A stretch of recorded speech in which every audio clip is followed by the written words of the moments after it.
Joining me now are two members of the Parliamentary Press Gallery. Susan Delacourt is a columnist with the Toronto Star, and Ian Bailey is a national political reporter for the Globe and Mail. First of all, both of you, welcome. Thank you. Hi, how are you guys doing? Okay, let's start with, we know that Alberta is a particular case, and we know that there are many aspects to Jason Kenney's fall from power which are particular and specific to Alberta, like his leadership style, the history of the party out there, the United Conservative Party. But Canada can't seem to resist discussing what this might mean for conservative politics across the country in the wider sense. Susan, weigh in. You actually wrote on that today, I think, in your column. I did. Yeah, because Canada is a small country, especially the political class. And Jason Kenney is well known to us here in Ottawa as somebody who's made his name here. And some of us were watching his troubles out there with disbelief because he was such a star in Harper's government. While, you know, as I was writing, Harper had very much sort of the outsiders in Ottawa thing when he was in power. But Jason Kenney was the friendly, opening, welcoming face of that conservatism, drew a lot of people from the multicultural communities into the party. He seemed like he was destined for greatness. And so to watch what's happened in Alberta, which is a particular case, as you say, has been, first of all, for those of us who knew Kenney here, staggering. His decision to step down during the week was staggering as well. And I think you can't help but watch this and think, what is going on with the conservative movement? It seems that when there is this increasing explosion of anger and frustration with institutions, with everything to do with government, that it's conservative leaders who keep falling. The convoy protest killed Aaron O'Toole as federal leader. Now they're in a contest, and now it looks like the same strain of that frustration and anger has taken Jason Kenney. Okay. Ian, your thoughts on this? How does it translate? What are the implications, if any? Well, you know, Mr. Kenney was here in Ottawa not too long ago for a kind of a conservative movement conference, and, you know, embraced by people who were there, seemed to be having a good time. He will now become an elder statesman.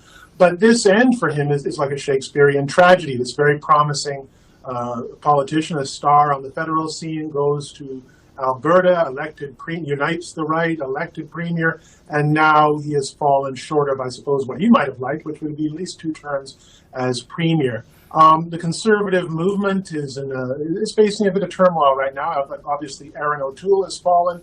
I'm speaking nationally. Aaron O'Toole has fallen. They're going through a very angry and tempestuous leadership race. But we have to see where that race goes in terms of its conclusion. I also suppose in Alberta we'll have to see who eventually succeeds Mr. Kenney and what they do with this party that with the conservative movement, provincial conservative movement in Alberta, which has been obviously very challenged over the last number of conservative premiers.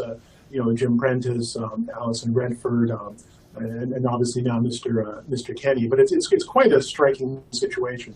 Okay, well, let's extend it then, and let's take that logical connection. Both of you made connections with the federal Conservatives. Obviously, in the big C conservative politics, the federal Conservatives have their leadership race. Saw a number of developments this week in the federal race. Ed Fast, the finance critic, had to resign from his position because he openly criticized Pierre Poilievre's promise to fire the governor of the Bank of Canada.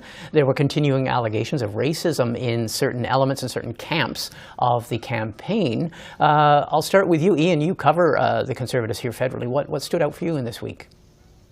Well, it stood out for me that they lost Ed Fast, a former cabinet minister, an articulate, well-spoken chap, as their finance critic. Now, in a way, Mr. Fast himself conceded he had to go. This leadership race is like breaking apart the various parts of the caucus as they all go into the various camps to resolve this. So in some sense, maybe it wasn't surprising. It certainly wasn't surprising to Mr. Fast that he had to step down because he clearly wants to support his preferred candidate, Mr. Charest. And we shall see how this plays out.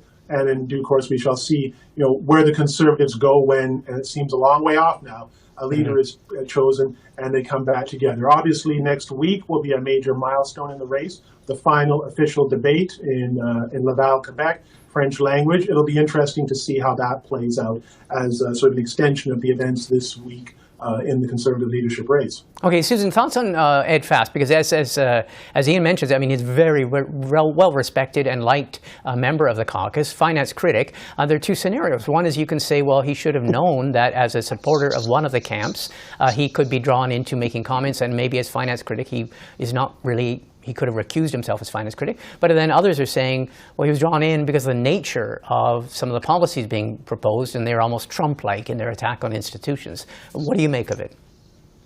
Well, being, I'm not as close to the party and haven't discussed it with, like Ian has, but I can tell you what it looked to me like what Ed Fast and Jason Kenney had in common this week is that both have spoken out against the sort of extreme rhetoric coming from the Poilievre camp. I think it was an interview with Ian Bailey where Jason Kenney said at the conference in Ottawa a couple of weeks ago that he was worried about the tenor of the debate. Yeah. Ed Fast said something similar. Pierre Poilievre is not leader of the party yet. It looks like a take no prisoners even before he's won. And the question of whether he's going to win is in doubt too. I noticed, too, just to loop us back to the previous conversation, that Pierre Poilievre has yet to say anything, it's Friday now, on Jason Kenney. Anything publicly. Nothing. Yeah. You would think they served in the same government. He would. Jean Charest did. He said, I appreciate his contribution to Canada, et cetera, et cetera. Mm-hmm. But nothing from Pierre Poilievre. It does look like there is the internal torment and stress of this race is playing out in all kinds of unexpected ways. Yeah, I mean, and to get back to that point that Danielle Smith made in the interview we just did with her on the show, I mean, she says that she does, and I think it's to your point you made, Ian, it will really depend too to get back to Alberta, who inherits the mantle of Jason Kenney, what direction that party goes in, because Danielle Smith claims that there is not this huge hornet's nest of radicalism. It's just people who are frustrated and want their freedom back. So a lot will depend on. I should make clear, by the way, I did speak very briefly to Premier Kenney. Yep. He didn't. His comments were on the debate, and they were much shorter than that. In fairness to Mr. Fast, I did have a chance to speak to Mr. Fast yesterday, and he could see the troubles and the challenges of being a finance critic at this time and being critical of one of the candidates. And to be in fairness to him, and he says that it took some time to, shall we say, extract himself from his critic's responsibilities. Okay, so where's this all going? The Conservative leadership race here in Ottawa. You mentioned in Laval the debate, which CPAC will be covering. The debate in French. What are you watching for in the well, at least it's not the last days when they're going to be chosen in September. What are you watching for next turn in the Conservative leadership race, Susan? A debate in French is going to be not just language-wise different than one in English. Jean Charest has been conducting a very different kind of campaign, and he has felt like the odd man out. It may be that the others are more odd people out in the French debate. We'll see.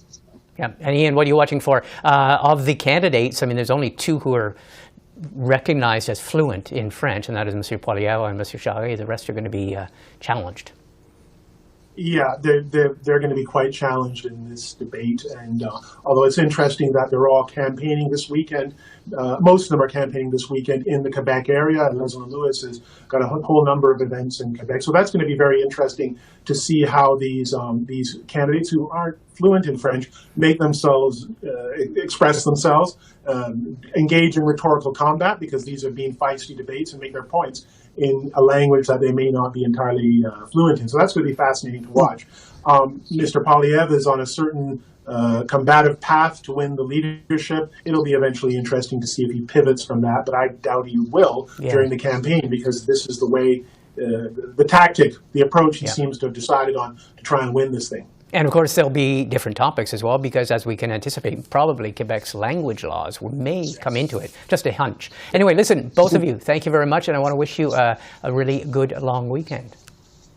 Good long weekend to you too.